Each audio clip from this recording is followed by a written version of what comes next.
mavaka eto anatrehana zany tompo dia lalany sitraponao zay mba hoarahanay koa ny fanana masinay ihany no afaka hitady-dalananay amin'izany manatrehanay amin'ny anaran'i Jesosy Kristy. Amen. Petraka ny fiainana.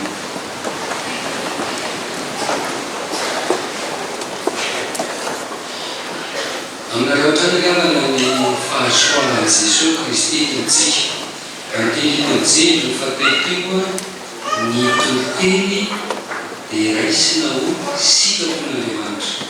Zany ka teo ny tombavaka nataontsika tamin'ilay ila iny. Araka ny volazan'ny plaky tany anatin'ny tombavaka fiderana fotoanany karemy zao ihany. Zany hoe ao anatin'ny famindinidia tena isika. Ny tenanao dinianao fa tsy ny tenan'olona ny dinidinianao ery anatiny ery valy zao hoe itsy ny tenanao ny dinianao. Ka ny tenin'Andriamanitra noentsika andinika ny tenantsika anatrehany tao. Sika moa anatin'ny hevitra ny amin'ny mamanany faharatsiana ny tompo dia ho banjentsika tokoa zany ho saintsaintsika zany io oventsika zany hifantoka atao amin'ny tokony Samuel toko voalohany sika ny toko faharoa ny perikopa mivakina fa mety misy tokotry andiny hafa raisitsika hanazavana ny tenin'Andriamanitra any amin'ny tontolon'ny testamenta taloha zany zao isika. Any amin'ny tontolon'ny testamenta taloha misy karazana fanompona zay andrasana losika telo. Ny fanompon'ny mpanjaka anana ny fahefana mitondra ny firenena, mitantana ny firenena, mandamina ny firenena any mpanjaka zay. Dia ny fanompon'ny mpaminany prophète hoy isika amin'ny frantsay, ny mpaminany ray ilay mandray ny afatr'Andriamanitra, mandray ny afatr'Andriamanitra dia mampitana zany ny mivahoaka an'Andriamanitra, tsy mahazo manala ary tsy mahazo manampy zay avatra mampitondraina azy. Ary ny fanompona fahatelo izay ho resahantsika eto amin'ny perikopa ity dia ny fanompon'ny mpisorona sacrificateur ny teny frantsay ny hoe prêtre. Ny mpisorona ilay mpanelanelana kosa amin'ny olona makeo amin'Andriamanitra, mandray ny vavaky ny olona, mandray ny fanatitra ny olona, fitakaon'ny olona dia mitonana zany eo amin'Andriamanitra izy. Ity fanompon'ny mpisorona ity zany tena ho resahantsika eto amin'ity tenin'Andriamanitra ity. Izara telo ny fanazavana mba azahoantsika tsara raika mitodikely amin'ny nataontsika teo hoe ampitombony sainay ahalala tsara ny soratra masina, hianatra tsara ny soratra masina. Hoeritreretintsika aloha ny amin'ny hoe miantso mpanompo Andriamanitra, ny fiantsoan'Andriamanitra na ny fifidianan'Andriamanitra. Vocation izy tsika na hoe élection. Matomo Andriamanitra miantso zany dia misy asa mpanaovina, misy iraka mpanaovina, misy fanompona asiany tanteran'ilay novidiany teo. Iny le ataontsika hoe mission. Ka eo mpanaovana ny asa raha rehefa vita ny asa dia hitsara amin'izay Andriamanitra. Ka raha nanao ny ratsy dia mandray ny valon'asa ny ratsy. Punition, malédiction. Fa raha nanao ny tsara, nanao fanompona tsara dia mandray ny asa ny mpanompo tsara. Bénédiction. Zay zany misotran'izao tokoteny miendrika fampianarana izao. Miantso mifidy olona Andriamanitra. Eto amin'ny perikopa misy antsika ity zany dia ny mpisorona. Rehefa jerena ny tantarany sorona dia miainga avy eo amin'ny Levy. Dia matetika izany tsika eto amin'ny soratra masina dia mahita hoe Levita mpisorona. mifidy any lery sy ny tarana rehetrarehetra ny fandimby Andriamanitra. Raha zarantsika moa soratra masina dia nahitany lery zany izy io dia mitohitohitohy dia mitena taditsika zao a dia Arona rahalany Mosesy dia nidina indray Arona dia nidina dia atony soratra masina moa zany dia miavaka koa ny tantarany Fineasa. Tsy le Fineasa ho resantsika fa Fineasa zafikely ny Arona ilay namonjen'Andriamanitra zany rehetrarehetra tamin'ny mandreny dia mitohy ny tantara dia tonga eto amin'ny Ely Ely amin'izay boky teny frantsay nareo dia satria tarana tamin'itoy zany izy dia avy eo amin'ny Ely zany dia tokony midina eo amin'ny zanaka. Dia hitantsika eo ny tantaran'ny zanakely izy ny rahalaza mifidy olona Andriamanitra dia mampitohy an'izay fifidianana izay amin'ireo taranaka mifandimby. Ary matoa ianao fidian'Andriamanitra, matoa ianao antsoin'Andriamanitra dia ampanarahana ianao amin'izay ny mahavoafidy anao, maha-olo masina anao, ary dikany hoe masina dia hoe voatokana. Dia rehefa jeretsika zany toy ny soratra masina ny tontolo manodidina ny mpisorona dia asehoan'Andriamanitra eo zavatra mahamasina azy amin'ny entiny ivelany. Ny fitafian'ny mpisorona dia miavaka be na ny fitafian'ny mpisorona zany hatramin'ny satroka, hatramin'ny akanjo, ny zipo sy ny foda rehetrarehetra reny dia miavaka be ny anaovana azy hoe olona natsoin'Andriamanitra fidian'Andriamanitra eo dia voatokana hatramin'ny fitafiany azy. Ary tsy ny fitafiana ihany hitantsika amin'ny soratra masina any amin'ny Levitikos toko faharoa amby roapolo moa zany rehefa mba matytsika ny an-trano a ohatrohatrina koa mombamomba ny mpisorona sy ny fampisorona dia na ny tenany sy ny fiainany dia nataony miavaka mihitsy. Zany mpisorona zany zany dia olona tsy misy kleny zany hitanysana azy eo. Na ny vady tsy mahazo manambady araky ijiny izy any zany mahazo nakekarana satria hoe masina izy a dia ny tontolo misy azy rehetrarehetra zany dia tsy mahazo miditra-paty izy. Ary satria manana asa manokana izy voatokana zay mbola resantsika rehetra avy eo dia ny fivelomany zany dia miavaka koa satria ny vahoaka n'Andriamanitra izay natanterahany asa-panompoana no mamelona ny mpisorona. Any no ahitantsika ny amin'ny fahafolokarena ho an'ny mpisorona. Ny fanatitra izay entin'ny vahoaka n'Andriamanitra dia misy apahany homena mpisorona na avy amin'ny biby fiomy na avy amin'ny vokatry ny tany dia homena mpisorona dia manana fitondrana manokana zany ireny mpisorona ireny. Ary ny tokony Deutéronome fahavalo-ambin'ny folo no ahitantsika ny tsipireny izany raha mbola te handalindalina isika. Ny tiana lazaina eto zany dia zao miantso mifidy olona mpanompo eny hatramin'ny taranaka ny fandimby ary to ary avana ireo olona natsoina ireo mba olona masina. Noho ny amin'ny fitiavana iny no anatanterahana izany fifidianana izany.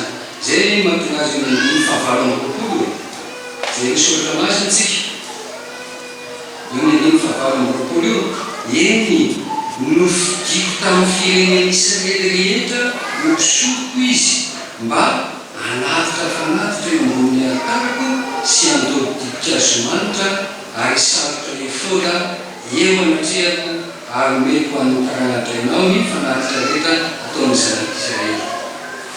Dia raha mbola jeretsika indray eny andimy fadimy amby telopolo ary izao anangana mpisorona mahatoky ho ahy. Andriamanitra io zany safidikoan'Andriamanitra io fitiavan'Andriamanitra io mifidy zay tiany fidiana izy dia miantso zay tiany antsoina izy.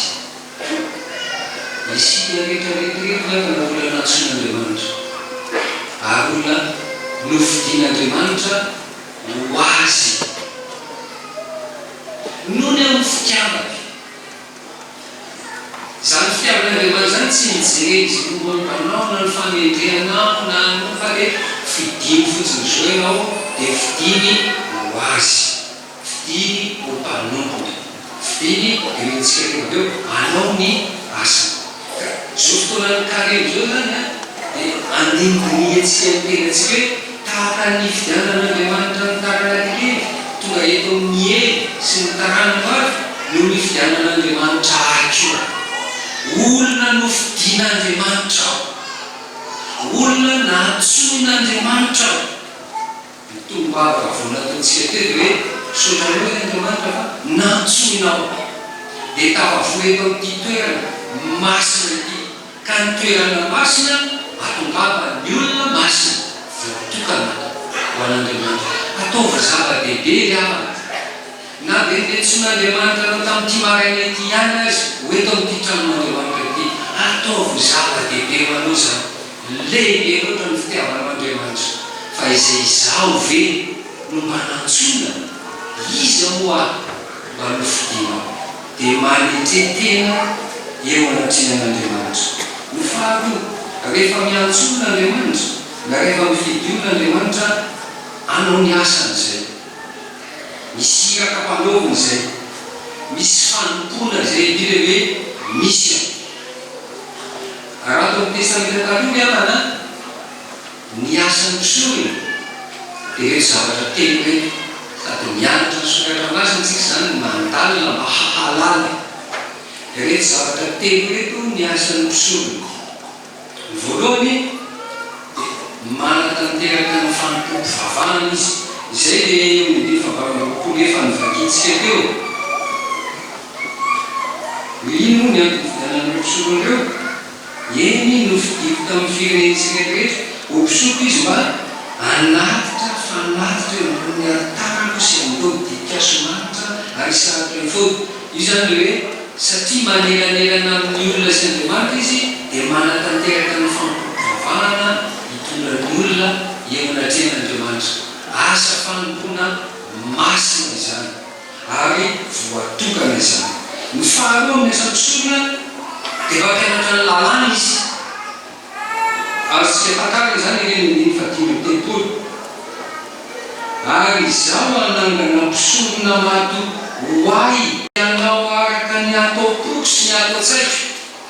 Zany hoe ampianatra ny olona sy ampitan'ny olona izay ho ampon'Andriamanitra sy ho an-tsain'Andriamanitra. Dia amin'ny testamenta taloha moa zany dia ny lalàna na hoe ny fitsipika. Isika ankehitriny dia mamarika azy hoe ny sitrapon'Andriamanitra, ny tenin'Andriamanitra izay ankasitrahan'Andriamanitra. Anjara asan'ny mpisorona ihany koa zany no mampianatra an'izany ny vahoaka.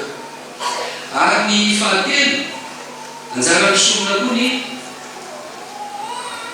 miresaka amin'Andriamanitra, manontany ny sitrapon'Andriamanitra. Vony ny fadimy telopolo ihany no nankarantsika izany hoe izaho anangana mpisorona mahatopo azy izay anao araka ny atao-poko sy ny atao-tsaiko. Ahoana ary mahalalana ny ampon'Andriamanitra sy ny ao-tsain'Andriamanitra tsy maintsy anontaniana izy aloha, mamantatra ny sitrapon'Andriamanitra. Io moa zany rehefa mandalo tsika mamaky ny testamenta taloha ny boky Levitikosy dia mahita hoe oriana sy ny tonina. Izy zany misy ny fomba naendrika hoentina amantarana ny sitrapon'Andriamanitra. Zany zany ny asa mpisorona, asa tena masina izany. Satria anao fampivavahana ianao, ampianatra ny sitrapon'Andriamanitra, lalàn'Andriamanitra ianao, anontanan'Andriamanitra ianao, anontanany ny sitrapon'Andriamanitra ianao, Andriamanitra masina, Andriamanitra ambony, Andriamanitra be voninahitra zany ianao hifanena sy rahana. Asa fanompona tena masina izany. Zao nefa riavana no toy amin'ny tantara eto. No hevitsika mantsy dia hoe andao andiny tena fa mamaly ny faharatsiana. Tsy nataony ely sy ny zanaky ely izany asa masina, asa fanompona, asa miavaka, asain'Andriamanitra atao zany. Tsy notanterana. Fa inona ny nataony? Asa hafa ny natao. Hoy isika teo hoe manaraka zany le ao testamenta taloha le hoe mampisory ka raha mpisory ny ely dia ny zanany koa zany dia mandingy azy. Inona nefa nataonyreto mpisorony zanakely reto miakatra tetsika eo ny fahakominy folo zay rehefa teo mamadivadikety soratra masina isika toko faharoa isika teo ny fahakominy ary ny zanakalahy ny ely dia tena ratsy fanahy. Efa ao an-tsainao zany le nohevitra hoe mamary ny faharatsy ka reto tsy ratsy fanahy efa miomana ratsy fanahy. Zay zany ty atao tsara nitsika tena ratsy fanahy izy izy tsy nahalala ny Jehova. Raha mijery ny diateny ombonantsika ny ambe tsy nahalala ny Jehova dia hoe tsy niraharaha any Jehova, tsy niraharaha any Jehova. Le fombafomba atao aina le asa fisoroana na fantany a ny andraikitra le ngesantsika teo hain'ny fiarahamonina rehetra zany fa tsy niraharainy. Zay maharatsy fanahy tsy niraharainy Andriamanitra, tsy niraharainy momba n'Andriamanitra, tsy niraharainy mazava masina zao fanontona izao.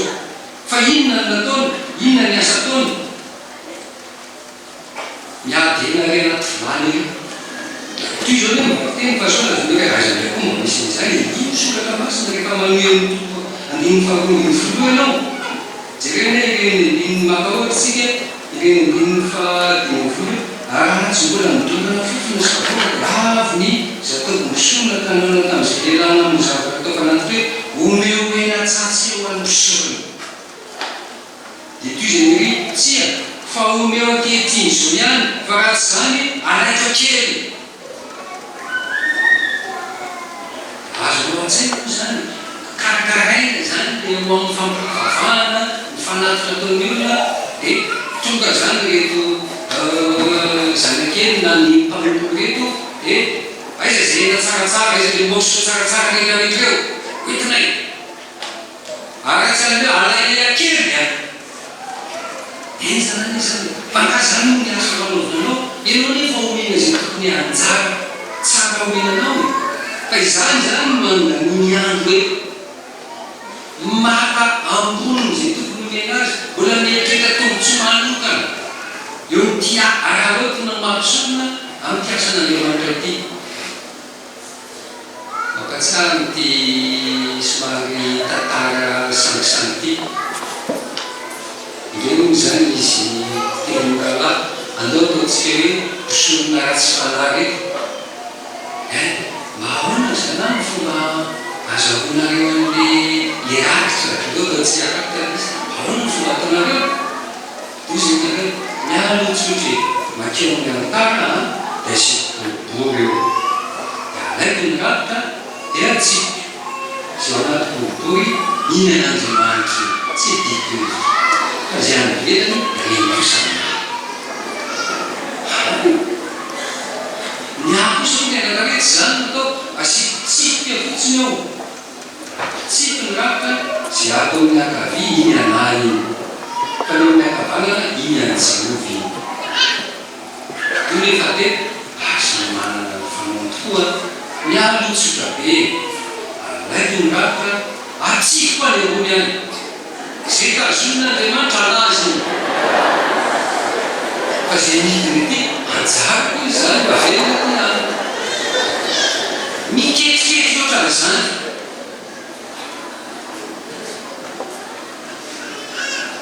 Zaho moa zany tsy hitanizany izay ataon'ny mpisorona ankehitriny mety Madagasikara na any ivelany amin'le ketriketriky ny asa fanomponao ity zavatra hafa tombotso hafa mbola karoanao eny teo anatrehan'izany tatika rehetrarehetra zany zany toetra ratsy fa ambon'ilay toetra ratsy mbola misy toetra mamoanitra ereko matsika tamin'ny laza nezaka ny sodoasy vao ozy tsy hoe zany mpisorona zany a vidziny any no azo miampakarina vady fa zalahy reto nga moa zany nataony jereo eny ny faharoa roapolo ary efa antitra indrindry eny ary izy nandeha izay rehetra nataony zanalahy tamin'ny rehetra tsy hiteny mafy ohatrany tsy hiteny mafy natokonraoraina sy nandriny tamin'ireo vehivavy izay nanompo teo mivaravarany tranobe fiona isara tsy ampitoana monjely ianao mahamasina anao vadinao zavejino ataka zalahy manitsika le vehivavy eny mpanao raharary zany ny fitondratena tonga tany amin'rainy zany fa inany hoe nataon'rainy orakisy ndiny rehetra am'roapolo tsy anaka fa tsy tsara ny teny rehetra manareo zany okareky zalala de maso de moramorainy eo tsy etotra amin'ny toerana misy azy zava-masina nataonao fa ianao tsy etotra zanakao manao tsy mety fa ianao tsy etotra okareky zalala orakizy aazantsony a ty biscuit ty chocolat mbola zany reky tomiana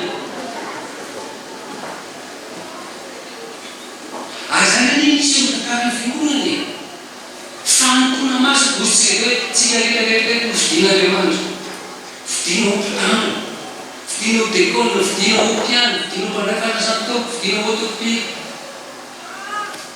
efa dekona tsy tonga mihitsy manao fanompona zao sakanakonga de tsy azo feneniny piano efa tsy manao azy aazona mampiandrina azy zay naantokazany misy nasiko izy efa ely anao zany tsy nanao fanomponany iny ovina moana zao nanatrika akatoka farany nandray fanasantoko amampandray fanasantoko anao raso nalevata tsy davety misy fanompona zay tokony atao tiany anjara azy zarazaraina samihafa any amin'ny sampanany ovinanao vofarany ateo fiangonana misy atokopia za zany mba maniry abana mba hoe isy atokopia zay misy mialahaky manatokopia rotsy le farafakely atao amin'ny fiangonana mba nafa teo ny zavatra mitranga ny aretina ny zavatra rehetrarehetra de somary tapaka zany ny fahafahana aloha tena fanompony izy io misy olona tsy tsika rehetrarehetra zao hoe eo amin'ny atokopia re ka za zao eo amin'ny atokopia be fona angama manaraky anao amizay ena mianatra sofa enao amizay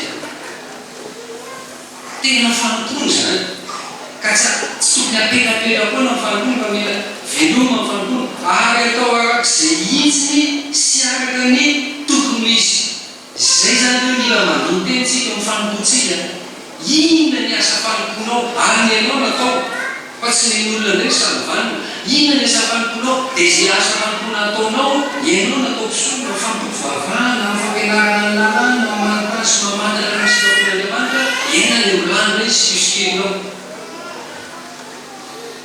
fitondratena tsy nefika indray mbola ataonao de mandiny tena le raha manahoana ny fanatanteranao ny asa fanomponao antony antson'andriamanitra anao zany tsy maintsy manodotena tatsika fahatelo mantsony ianao asiana manony asa fanompona ianao eto amizay andriamanitra mijoro mampitsara an'andriamanitra la justice de Dieu elo ty tapany fahatelo ity lo hevitsika de mamaly ny fahakatsiana ny tompo a fa miagadalana amin'izy zany de mamaly ny fahatsarana koa zany tompo zany hoe raha manao ny fanomponao araka ny tokony misy ianao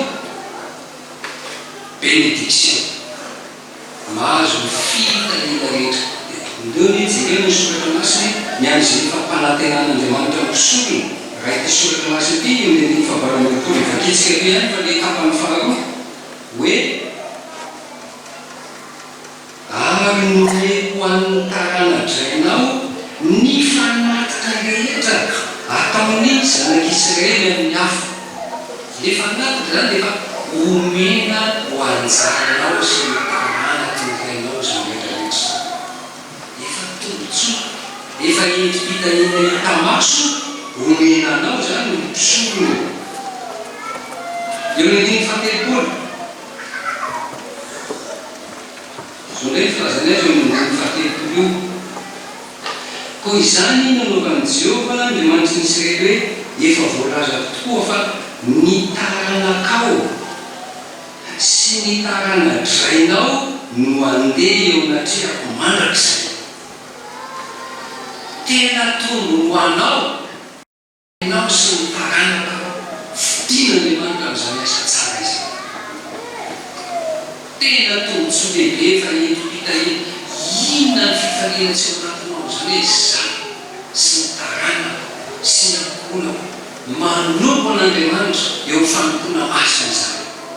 Zany fa fitaliana zany dia ny fampelopolo amin'ny tapam-by ankehitriny kosa hoy Jehovah sanatria zany izay manome voninahitra dia omeko voninahitra. Aiza nomeka zany manome voninahitra ianao fanomponao omeko voninahitra salora voninahitra ary rehefa rehetra hoe miditra mandray saky voninahitra ny apôstôly Paoly.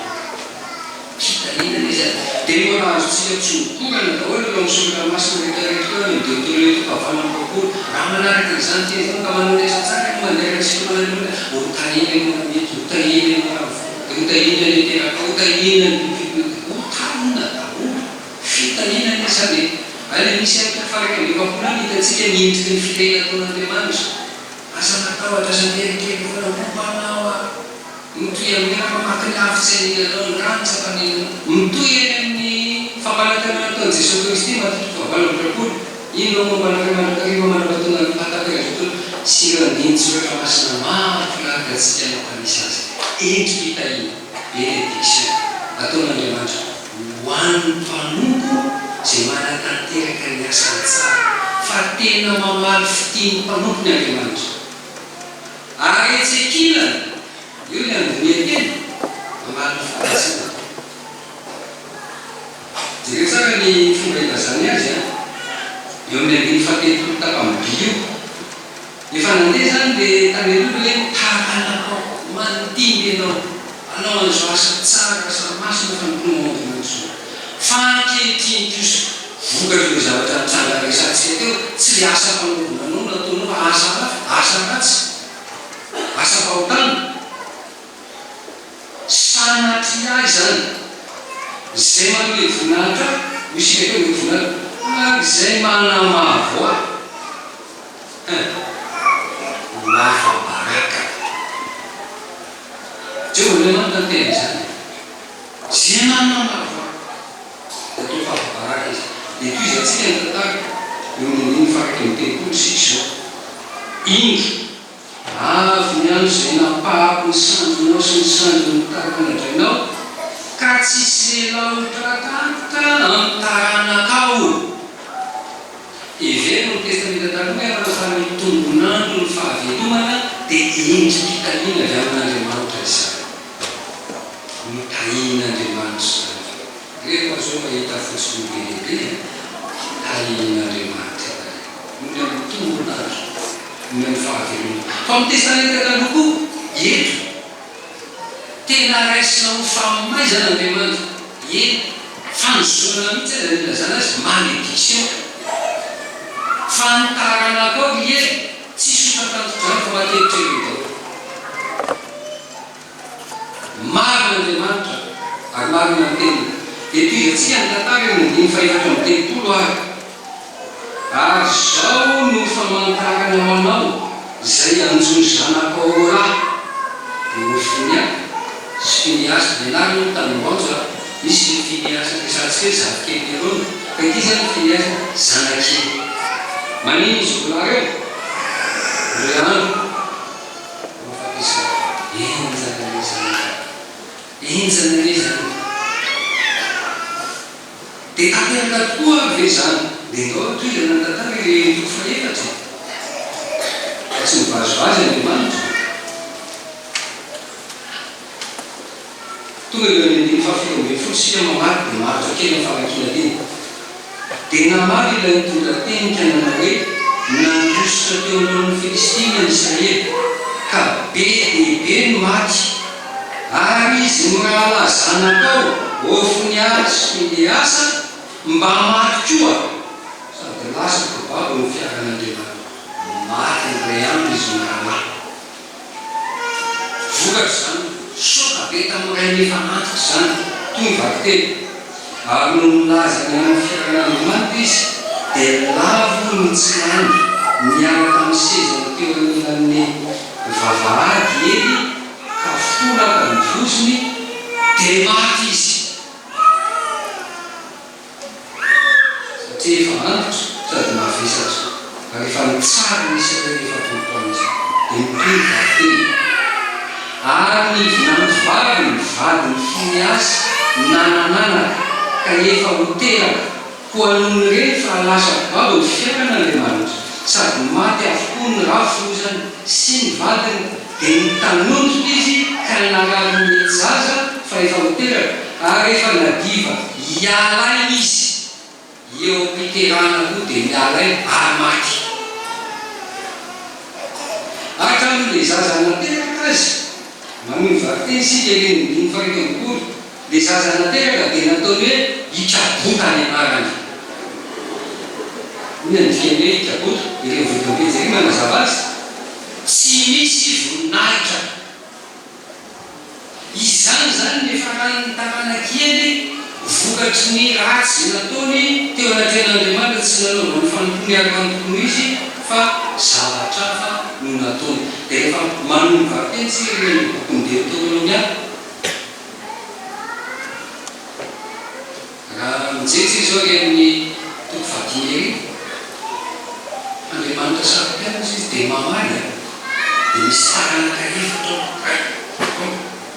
dia raha manombo vakiteny tsika ry toko vavanokakolo votahinenao ranavao votahinenao ramety fa aveo indray setiny fa ho azy tsy manaraka ny tenin'Andriamanitra tsy makatao ny didin'Andriamanitra ozona dia karazana ozona enjana be notrakako izany zany ny santinany nahazo taranake fandiniateny zao ry havana fandiniateny zao fa lafo ny fidianan'Andriamanitra anao sy anaovana ny asa fampona raha ataonao totoza